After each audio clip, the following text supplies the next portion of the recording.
Magandang hapon mga kaparsyal. Welcome back pong muli sa ating channel. Ito po yung aking black macrae na hen.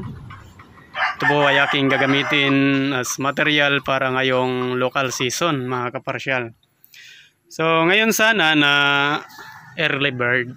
Yun nga lang, yung brood stag na aking ipaparis sa kanya ay hindi pa naibigay dito mga kaparsyal kasi galing yun sa aking naging estudyante dati.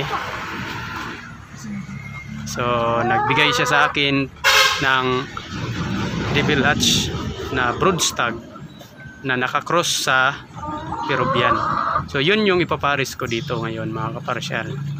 Pero hindi ko pa alam kung kailan niya ibibigay mga kaparsyal kasi nag-message na siya.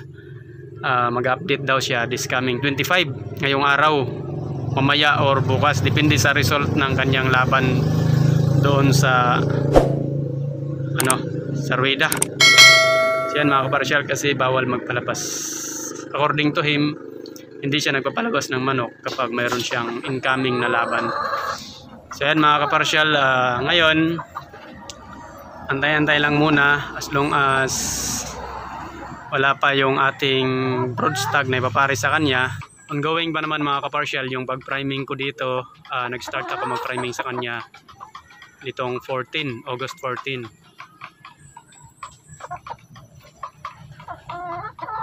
So yan mga kaparsyal, so isasalang ko ito this coming September 1 sana kung darating kaagad yung brood stag.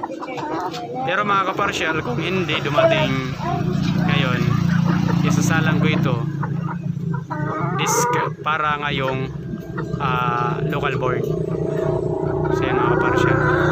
Pero pag early dumating, ipapriming ko yun, isasalang ko yun ngayong September after ma-priming yung brood stag. 1 week lang yung priming doon kasi ito naman ongoing, patapos na rin yung priming nito ngayong katapusan nitong buwan. So yan lang po mga kaparsyal yung update natin. 2 weeks lang yung priming ko dyan mga kaparsyal. So yan lang po mga kaparsyal yung update natin. Thank you for watching at marami pa tayong ina-update na iba. Antay lang.